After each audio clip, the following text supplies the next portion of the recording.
Hello, everybody. All right, so, well, let's see here. Looks like nobody signed on yet. All right, so let me check my website real quick. And I'm going to remind you guys that I take the ads off on this thing so that people can watch live. And then when we're done, I take the ads back off. Put them back on. So, and I don't know why I'm telling everybody that. It's maybe to encourage people to join us live if you want to see us live. Okay, let me look at the website and pull up my email. See if there's any questions yet. Oh, looks like my website is logged out.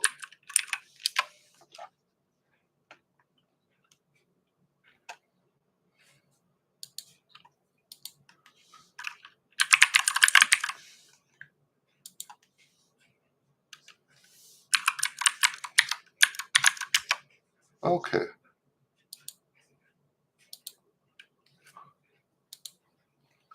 Hello, Raimo. Nice to see you. I'm just checking right now to see if anybody's added questions at the website. That's all. And it doesn't look like it. Anyway, so if anyone's got questions, we can jump in there. What news do I have? Hello, Karen. Karen says, "Hey, Eddie, perhaps not optimal, but is it okay to practice music before the exercises? Have to for endurance sometimes. Yes, it's okay. You got it exactly right. It's not the best way to do it, but yes, sometimes that's you have to do what works for you. My biggest thing is that I want people to understand why we do certain things in a certain way. I think there are a few people, not a lot, but there are a few people that misunderstand the one range book, right? As if it's a sequence of rules and you have to follow all these rules. And no, it's a concept that emphasizes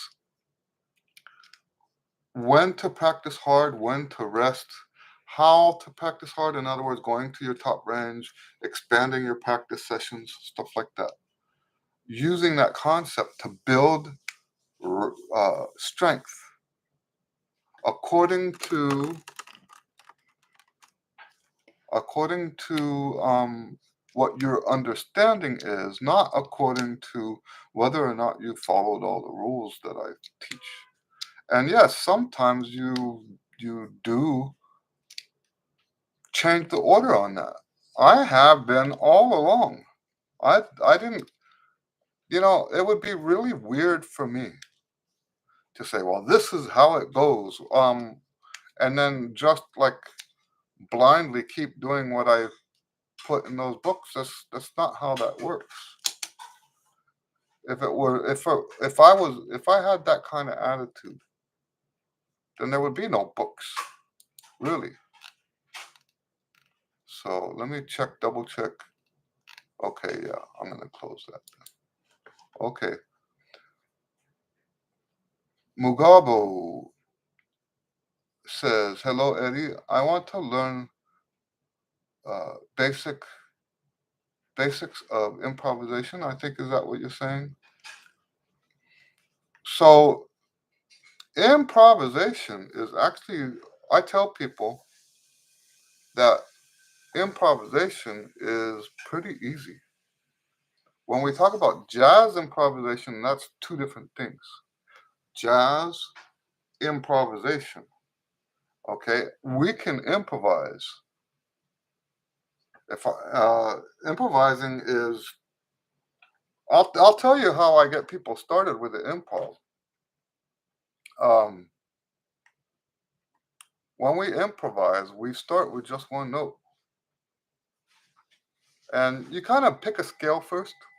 So let's say I'm doing the improv I just did now for the opening was on a C Dorian scale. That's not how I think of it, but you can, to use this exercise, you can start with just one note. And I'm going to keep it in the style that I had. You choose the style.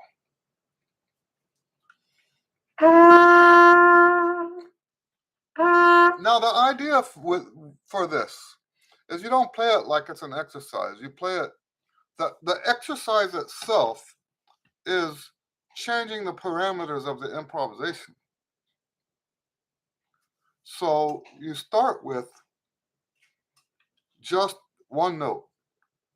But I guess why I stopped myself, that one note needs to be musical. You're not playing it like an exercise. You're playing it like it's an introduction to some grander piece.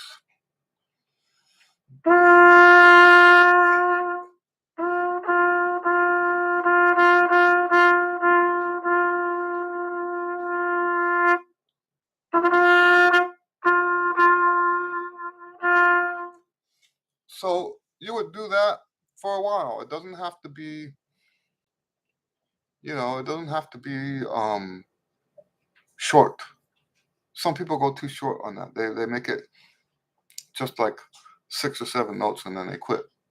You can actually make that quite long. That's actually a very difficult challenge, really, to make one note sound like something.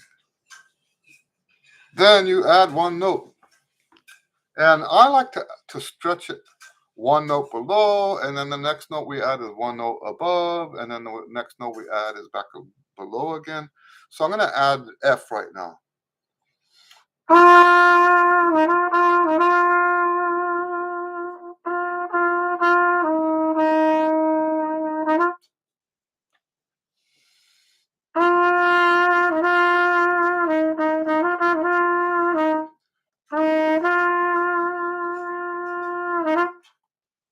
Notice that already sounds like music.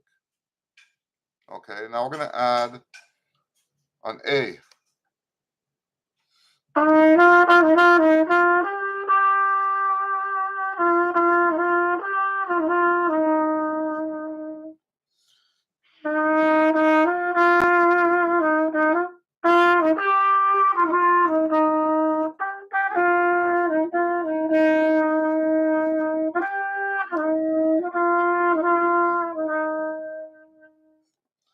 Then we're going to add an E flat.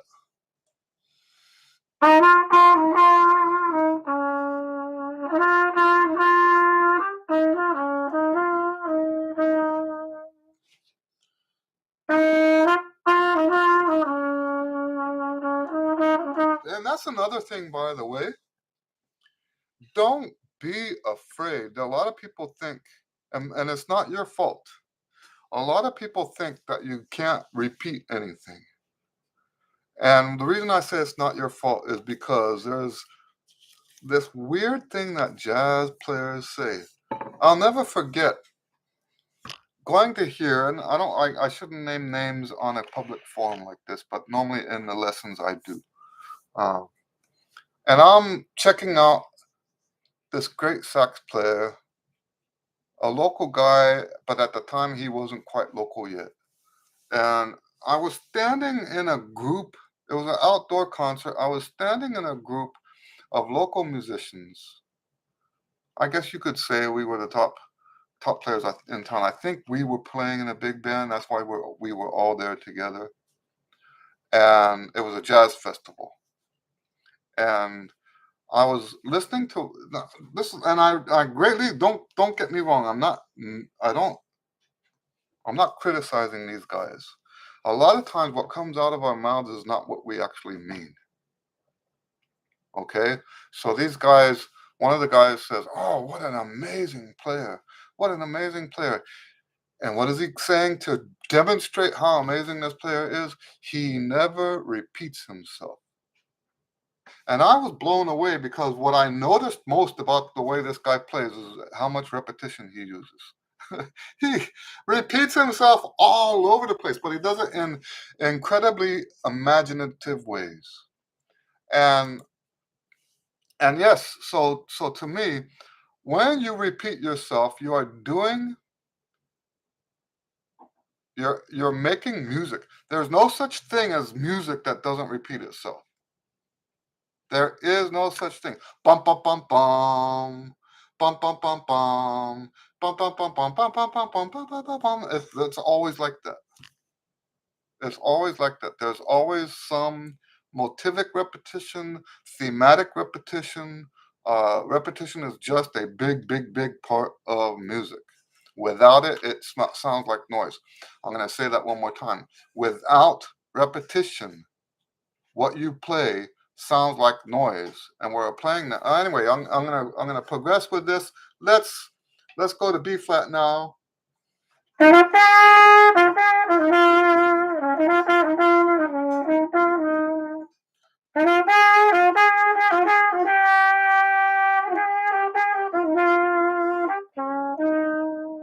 Okay, so now I would make that longer than what it is. What I just did now was maybe 2 minutes. No, maybe not even 2 minutes, right? Um, Now we're gonna go down to D.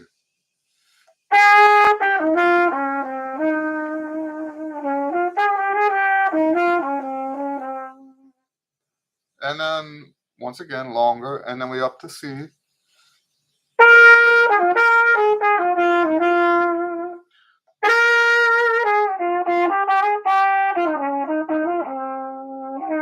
See what I'm doing? I call it an improvisation expansion, and that, in my opinion, is how you get started with improvisation.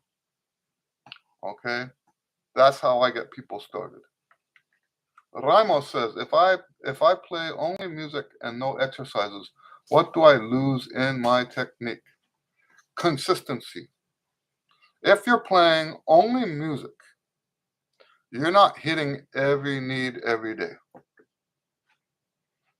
Well, okay, so yeah, I'm going to keep it like that. You're not hitting every need every day. The nice thing about doing a routine. So, for example, let's use double tongue and triple tongue as an example. If you double tongue and triple tongue a little bit every day, then when it comes up, there is absolutely no hesitation. There's no, oh, this is going to be hard. There's nothing like that.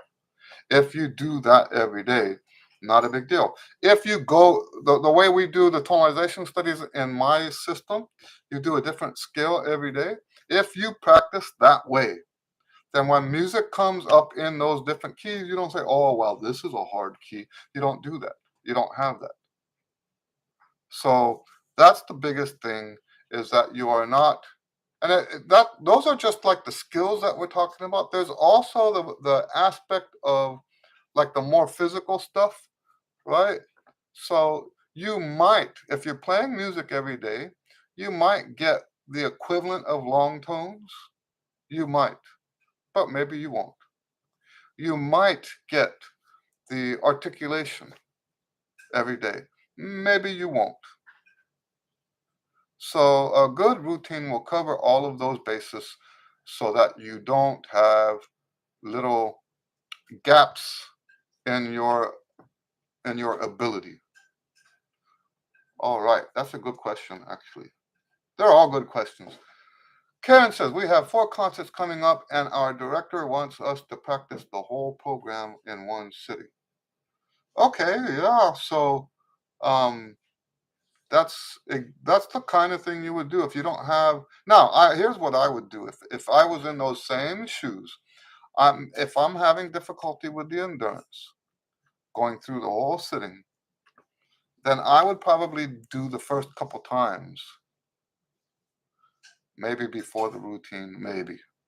And then I would try, after I've done that, I would try doing it after the routine because now you're talking about having great endurance.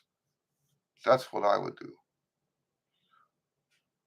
Mugabo says, Eddie, I have got the idea. For example, when music is playing, how do I add those sweet melodies? Okay, so that's what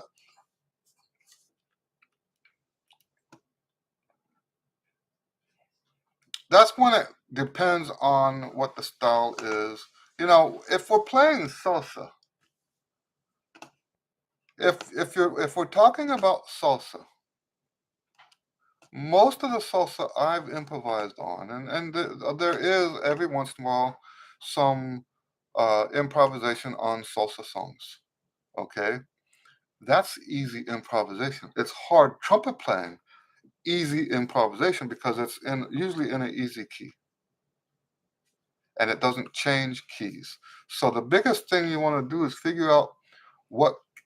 Here's what I do, and um, I'm gonna I'm gonna say this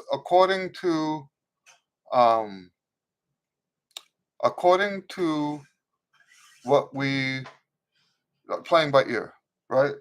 If you're playing by ear, because there's a different process if you have like the sheet music or whatever. Um, if you're playing by ear, you want to figure out first what the key is.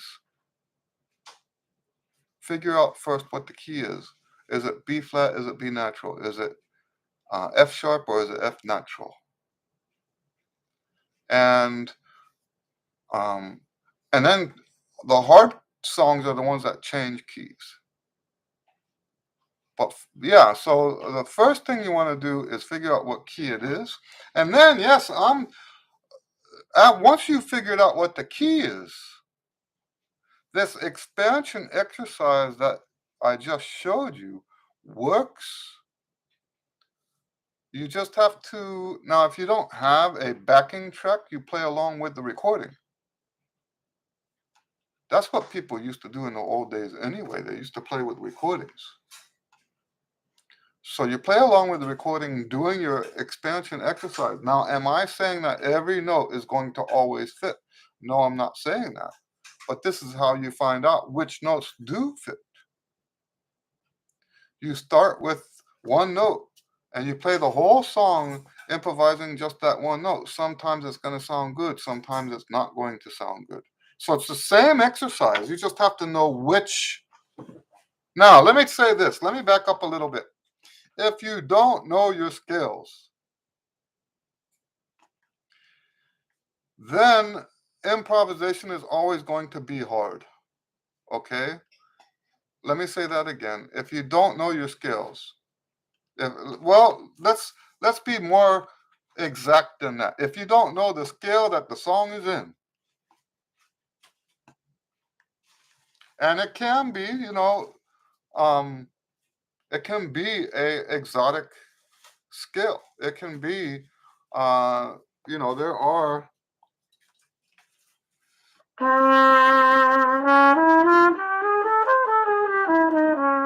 stuff like that. There are songs that have that, and you can do an expansion to figure out what the notes of the scale are. Okay, you can actually pick those out. If you start on a note and the note doesn't fit ever, then that's not the right note. Okay, I hope that makes sense. So, heck, here's someone called Toenails on Toast. Says hello, toenails. Um, Without repetition, it sounds like noise. Indeed. Yep. In pop music, they call it the hook. If you don't have a good hook, then the song won't go anywhere.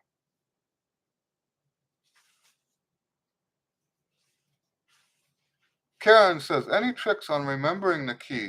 Many of our songs change keys several times.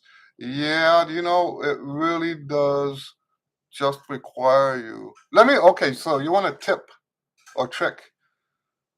The most important thing you can do is stop doing what the band director says with marking the notes that you miss. Don't mark the notes that you miss. Actually, when you're in, let me step back on that. Do what the band director tells you to. I'm not saying that. When you're See, there's so many things that sound like I contradict myself. When you're at home doing your own thing, don't mark the music. Okay? Do what the band director says for you to do in the band.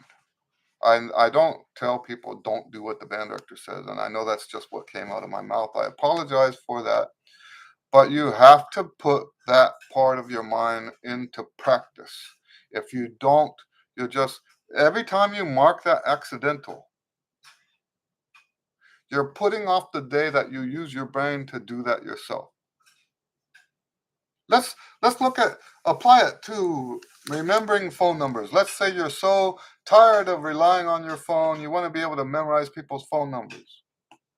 But every time you need the phone number, you keep going back and looking at your phone to get the phone number. How are you ever going to remember the phone number?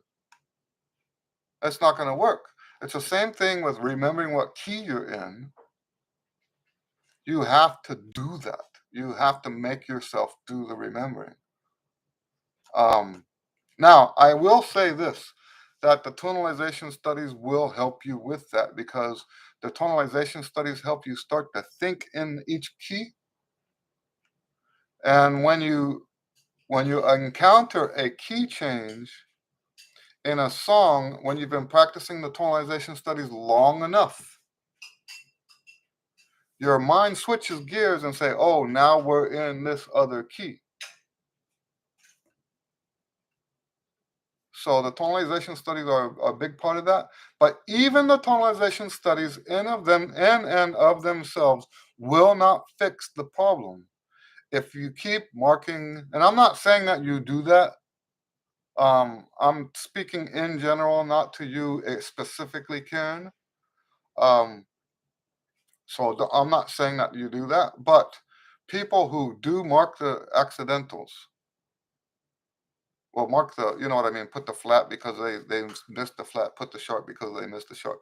People who write that into the part, like the band directors tell you to, are people who will take a long, long, long time to learn to remember because you're not using that part of your brain. Raimo says, referring to my previous question, which ones of your books I need to start practicing? That depends on how long you practice. If you practice for less than an hour per day, then it's the Chops Express book. If you practice for more than an hour a day, then it's the either the daily routines or the other books, um, the, the Trumpet Chops books, not to be confused with Chops Express.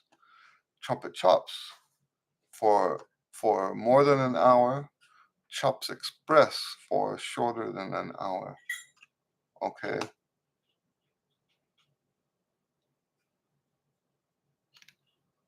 Mugabo says, Eddie, I am soft taught, so I keep looking for ways to improve my playing. So apart from this live, how can I get to you? You can email me and we can talk about that. I'll put a link to I don't trust a lot of other contact forms. So let me put my contact form on.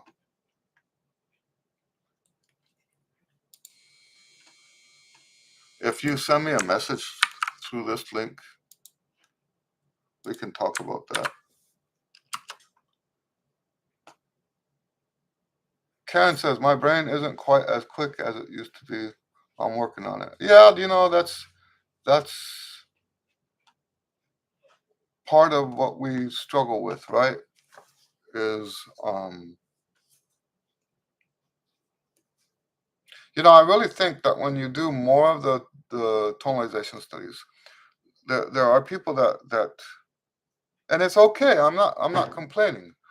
But there are a lot of times where people will not do the whole 20 for whatever reason, and a lot of people have good reasons. Like I have some students that only practice 15 to 30 minutes a day, and there's not enough time to do the tonalization studies, all 20 tonalization studies, and other stuff. So they do. Oh, excuse me. They do. They do 4 a day, maybe 8 a day. But if you do 20 a day, if you're doing 20 tonalization studies, and I'm talking about 20 in one key at a time, 20 in C today, 20 in D flat tomorrow, 20 in D the next day. If you do that much of the tonalization studies, it makes it a lot easier to keep track of what key you're in because you're doing that all the time. You're doing that all the time.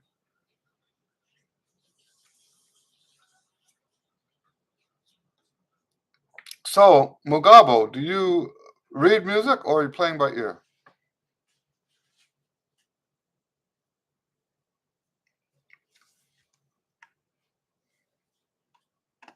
Just asking real quick.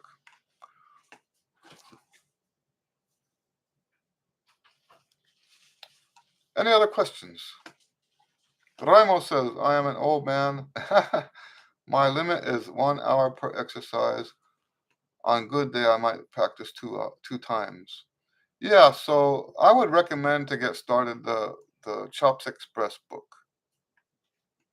And the Chops Express book has information at the beginning of the book about how to alternate the routines on different days according to your range. And if you read the Chops Express, the introduction, it'll tell you what you do on what day. I know that a lot of people skip that, but that's that. Now, a lot of people there's people that read my one range book and they're upset because the chart in the Chops Express book is a little bit different from the chart in the one range book. And that's what bothers me. I don't want people taking this stuff and saying that it's an exact. I see people do this with other people's. I see some people do this with other people's teaching, right? They had this in their lesson. Now they go tell everybody in the world it has to be this way. But that was an assignment for that student. We find out later that he told a different student. I took a lesson with Armando Gatala, just one lesson. And in talking to a friend of mine, he asked me, what did you learn? And I told him about one of the things I learned was that Armando Gatala told me I was playing this, I think it was that one Bordoni etude.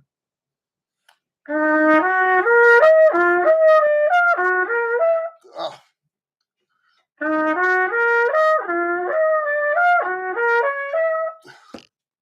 I can't remember it. Oh, this is terrible.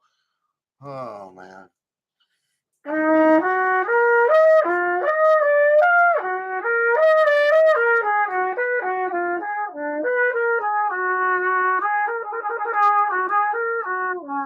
Anyway, I'm gonna have to revisit that one. Um, he told me to push the valves more gently, and it would make it sound more musical. And he said, "Well, that's interesting." I'm talking to a friend of mine, right? He took a lesson with Armando Gatala, and he told my friend to push the valves down more solidly. He gave us both opposite information. Now, why would he do that? Because that student needed that information and I needed other information. So it's a lot of times people will take that information and say, well, this is what that guy taught. That's not right. That's just not right. And you say, well, he was with him for 20 years, so he must really know. Uh-uh. Nobody knows. You cannot do that. It doesn't work that way. Nobody knows that person's method because most of us don't have a method. We have this system that we use to apply to everybody, right? And that system is based on a feedback network, a feedback mechanism. And when we see this problem, we have that solution. When we see this other problem, we have another solution. It's not quite as simple as that because some people will come in with mixed problems, and now there's that makes the solution different. So it's not as easy as, oh, if you have this, then that, and if you have that, then this. No, not that easy. So when we talk about my the charts in the two different books, yes, they're a little different. It's those charts are there for you to understand the system. Nobody can do what's on the chart anyway. Nobody can do what's on the chart anyway. The chart is there as an example of how to use your mind to think through your situation. So let's say, for example, what do I mean by nobody can do the whole thing? We live in life. Sometimes we have more time to practice, sometimes we have less time to practice, and it doesn't match. It doesn't always match the chart that I have on that sheet in those two different books. Life doesn't always match. So what we're trying to do, so let's say one day you're supposed to practice a lot on Tuesday and a little bit on Wednesday, but what happened is you didn't have time to practice on Tuesday and you ended up practicing for 5 hours on Wednesday. Now you have to use your head. What are you going to do next? What's next? That's what these books and the introduction are for, is to help you figure that out. Sometimes what's best is to just go back to the schedule again. Sometimes that's not what's best because you're going to have two huge days in a row and you don't want that. So you got to think through it. You got to think through it, just like what we were talking with Karen earlier. If you have something that's got to get done, you move the system around based on your understanding. That's so very, very, very important. Now, I understand people will say you can't make people understand. Okay, that doesn't mean you should stop trying. I'm here to, that's why we have the Q and A, right? Because it is kind of confusing. I'm here to answer people's questions, and specifically the questions that I'm officially here to answer are those exact questions. When when my practice breaks from that pattern, what do I do? I'm here to help you with that. Because it's not, you don't just like religiously follow the text in the book. That text is there for understanding. I hope I made that clear. That's that's been the hardest part of having books, is that people, and I had to, people like to treat it like it's a science class or something. And I had to back off. When I first, I think in the 90s, when I first published the books, I think I was a little bit more trying to control everything, right?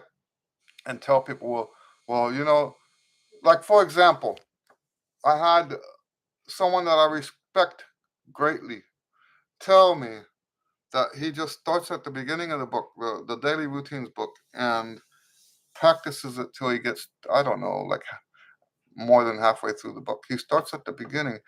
That's not how it works. Now he got great results out of it. That's so.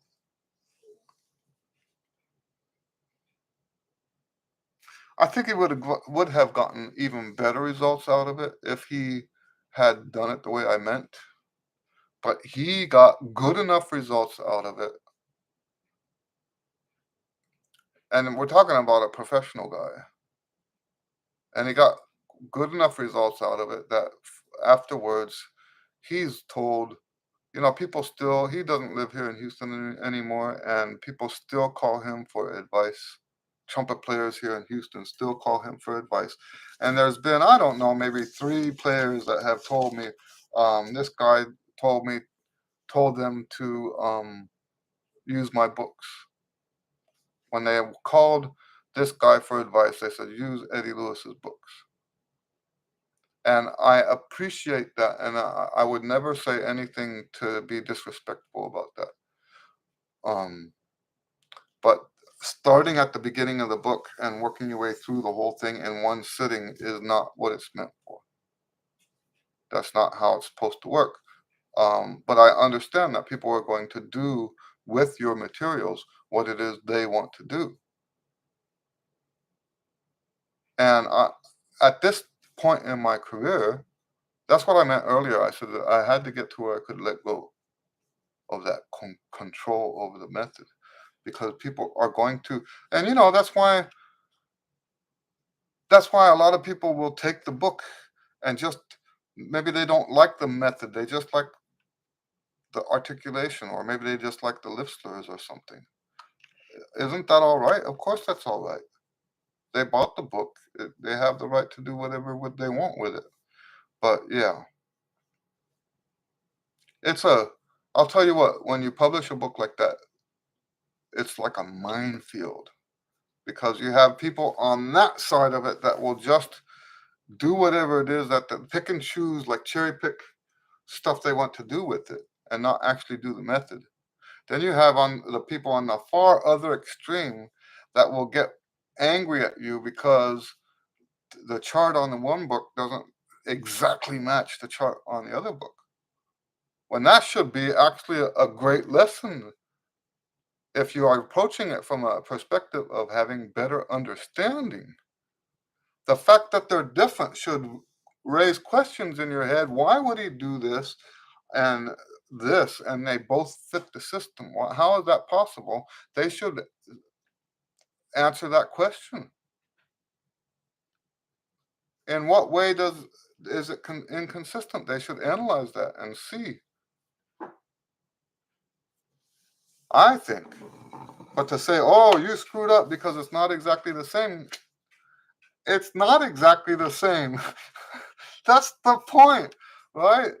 That is the point. It's not exactly the same. It won't be the same. You can't live that life. And the people who do, I don't know what it is, what method they're doing. It's not my method. Of course, that won't stop them from saying it's my method. That won't stop them from saying, hey, my method doesn't work, even though they didn't do my method. Those very same people who say um, the chart on this book and the chart on that book isn't exactly the same, are the same people will say your method doesn't work when they don't even have a clue about what my method is about. If they get upset because those two charts are different, they don't have a clue how my method works. Not a clue. So anyway, I'm sorry to have gone on a rant about that, but and it's not even an answer to anybody's question. Oh my. Any other questions?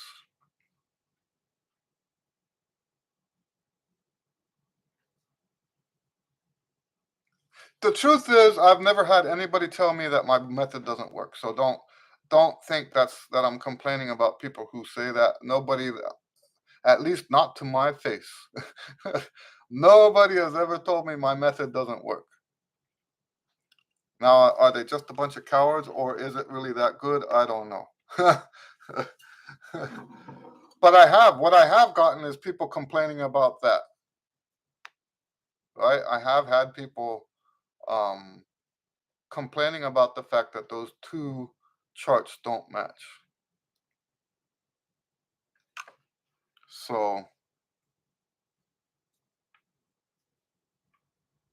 I'm glad that they don't match. I think that adds validity to the method, because when I sat down to do the first chart, it was me thinking my way through the concepts that I developed all these years. When I wrote the second one, the one in the one range book, once again, I was thinking my way through the concepts. The fact that it came out a little different actually, to me, shows you that it's a living system. It's not static. And yes, that makes it a little bit more difficult to understand. It makes it a little bit difficult to um, internalize. But once you do internalize it, wow, now you've got the ability to make your system, your practice adjust to every situation. Hello, Ian. Ian says, what do you see as the difference between learning and memorizing a tune? Okay, are we talking about a jazz tune? So, because I have a very, okay, so here's the thing. Learning is an ongoing process. Learning is something that never stops. Um, Let me see, what is the most recent song that I worked on that was an old song for me? I can't pull it off the top of my head. I think, something like, it wasn't Autumn Leaves, but something simple like that I had on a gig, and um, I was not happy with it. So I came back and I put it back on and revisited it. When you're learning a tune, that's a process that has no end point. You can always still get better on a jazz tune. Even more true. This is true for all music, but it's even more true for jazz because of the improvisational aspects. So the tune itself never stops getting learned. But let me tell you about the memorization. I decided in the late 80s that if I was going to be a great improviser, then nothing I practice for jazz should ever be read. Now, don't get me wrong, I'm not saying I play everything by ear. I can read the music. Let me grab a piece of. Okay, so I have a fake book right here.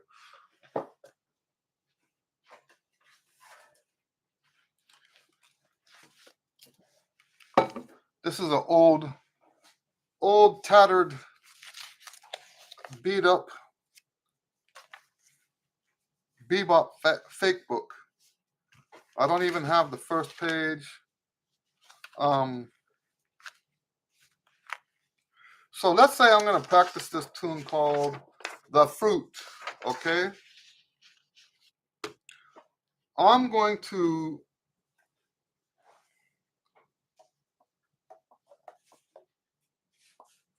look at the last two bars,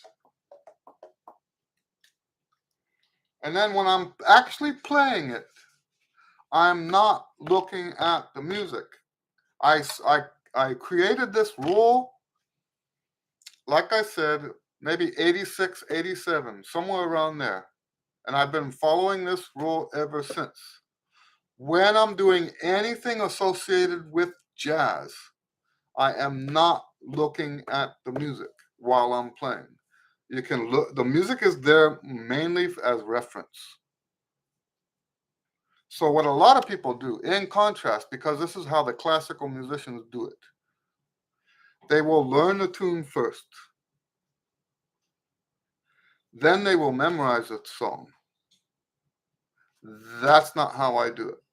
I do the whole thing from memory. Now, by the way, This process that I'm talking about happens after you've listened to the tune at least 20 times. 20 times listening to the tune, if we're maybe just listening to the head, but I don't appreciate that. It should be 20 times. What I would rather do is listen to 20 different people playing the same song. Sometimes you can't get that if it's a less common song, but that's what I would rather do. Instead of just listening to the head, I would rather listen to the whole tune. If there are 20 people playing it, I would rather listen to 20 people playing it, and it doesn't matter what key it's in. Anyway, so I'm looking at the last two bars of this tune, and it's in C, but I'm going to play it in B flat.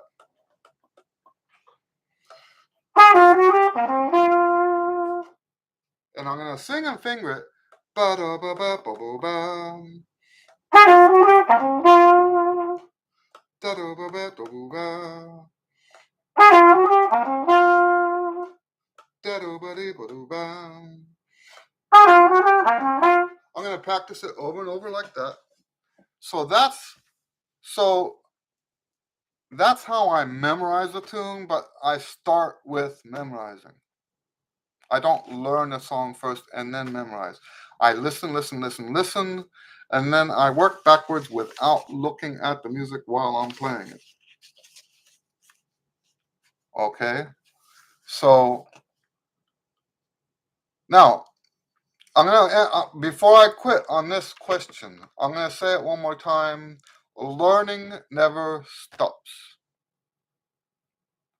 After you memorize the tune, I actually have a sheet of when I learn a new tune, the sheet, and it takes me almost a year. I have a different sheet that's shorter. I'm not doing any of those sheets right now. Those sheets are really for the students, my more advanced students.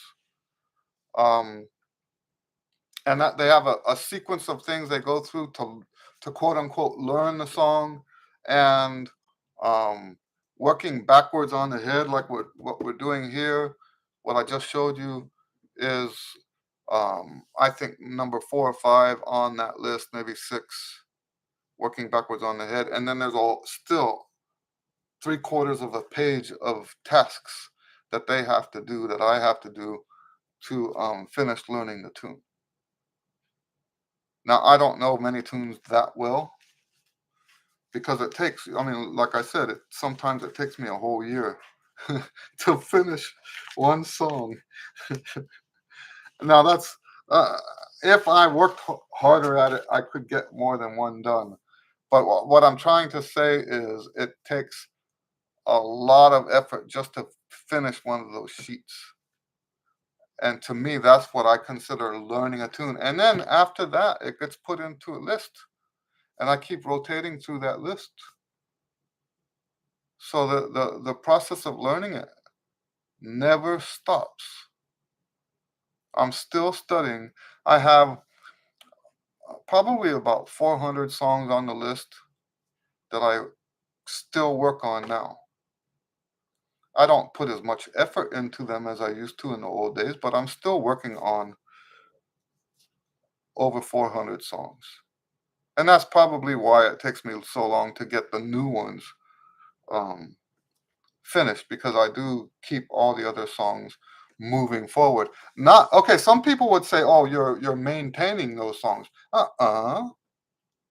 Maintaining, you just keep it where it's at. I'm pushing those songs farther into greater skill, greater ability, greater intimacy. So no, there's never an end point.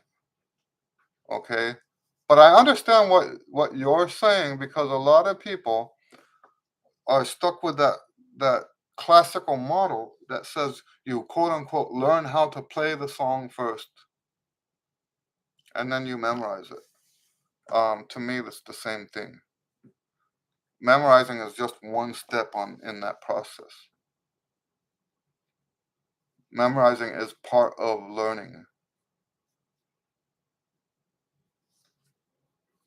So when we learn a jazz tune, we learn the head first, and then uh, then we start working on those chords. And I have different ways. Uh, Part of my system is that I write, I think about 6 etudes based on that tune. And I memorize those etudes. That sounds crazy, I know. That's why it takes so long. 6 etudes. I think it's six. Um, three three forced motif etudes and three um, wish list etudes, and we can talk about what those are later, um, unless someone asks now. But yeah, I will part, and that's just another one of the things that we do in my system is you write different kinds of etudes. My favorite, of course, are the wish list etudes. The forced motif etudes sound more like exercises.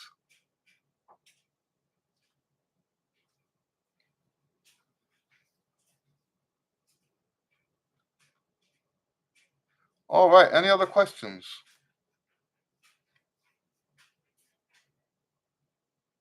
You're welcome. Ian says thanks.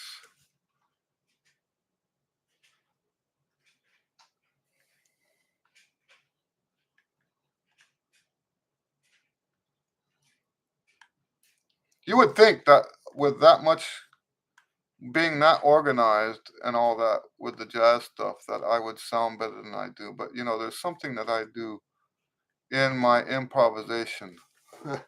The heads I don't have problems with. In my improvisation, there's two schools of thought on that. And I remember there was a trumpet player that used to live, I think he's from Houston, but he came back to Houston and now he's gone. I think he lives in New York City now. Um, and he rubs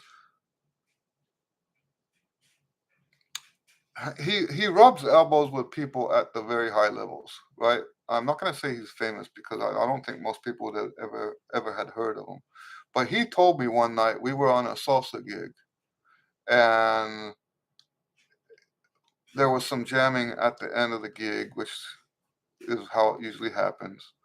And he says, Eddie, the problem with players like you is that you experiment too much in your improvisation. He says, you need to find what works and stick to that. You need to find what works and stick to that. Well, that's a philosophy entirely foreign to my understanding of what jazz is. So, yes, sometimes I sound terrible. But the reason I sound terrible is I'm reaching out for something and not getting to it. I'm falling short of what I was trying to do. Just like what he said. He warned me. He warned me. He said, the problem with your improvisation is that you try to do stuff you can't do yet. Well, duh. That's in my understanding of what jazz is. That's how it works. You do stuff, you push your stuff to the edge. Now, that said, I think one of the reasons I enjoyed working with the Ed Gerlach band,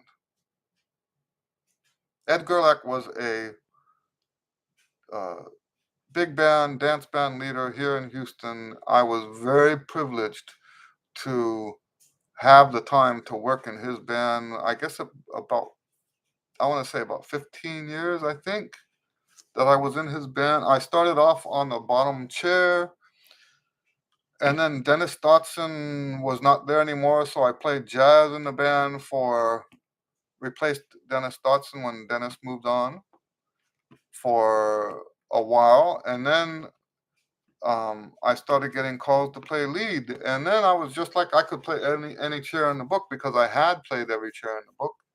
Um, but I think when I was playing the jazz book in that band, in a dance band situation, that's not necessarily jazz. You're doing some improv, you're playing tunes, but you're not supposed to be pushing the limits. Not in a dance band setting. So I would play more safe, like that guy told me, in that situation. There's not a lot of jamming in that book anyway, but the jamming that I did do, people really, really liked it because I was playing it safe the whole time. In fact, I remember someone asking me, some guy from the symphony asked me, "How's your career going?" And this is back in when I was still playing with that band, and I said, sometimes I feel like a racehorse marching in a parade. And I know now that I look back at those days, that was a kind of arrogant thing to say, kind of stuck up, arrogant kind of thing to say. But if you understand where I was coming from, I could I could do all that pushing the boundary, pushing the boundary, pushing the edge of my limits. I could do that. And I was doing that in other contexts. But most of the gigs I was getting during that time when that guy asked me was gigs that wasn't appropriate. And the more subtle stuff was appropriate. And people just, they, they really, really liked the way I did that kind of playing. And that makes sense, right? That makes sense. It's like the ankle weights theory. You if you can run weighed down, then you can run faster when you take the weights off. So um, when you're pushing yourself, pushing yourself, pushing yourself, pushing yourself, you're developing every time you play. And then when you have a gig where that's not appropriate, all kinds of wonderful things can come out of your playing. It really is an amazing phenomenon, right? All kinds of wonderful things can come out, and that's what happened with bands like the Ed Gerlach band, is that I could now sit back and do these simple figures, what felt like to me simple things, and it was so in the pocket, as we like to say sometimes. It was so deep in the pocket that everybody, the guys in the band liked it, the leader liked it, the people in the audience liked it, but that wouldn't have been possible to sound like that if it wasn't for all that adventurous stuff I was doing when that was appropriate. This thing that this guy told me that I need to figure out what works and stick to that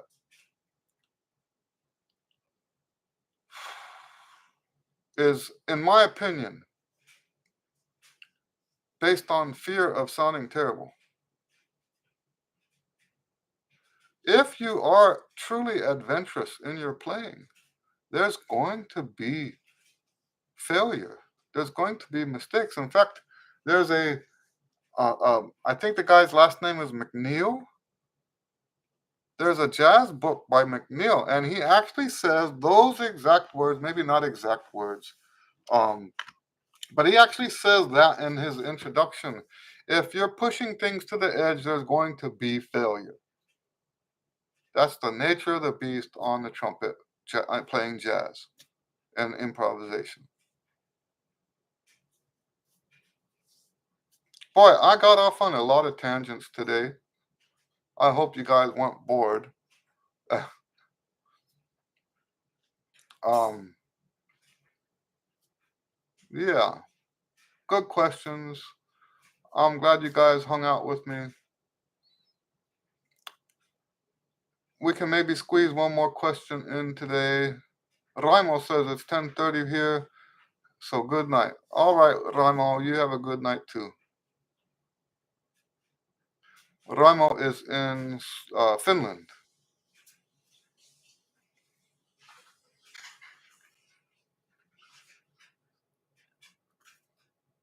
All right, guys, I guess that's it. Um, yeah, so have a blessed week. We'll see you guys next week, and have a great weekend. All right, bye.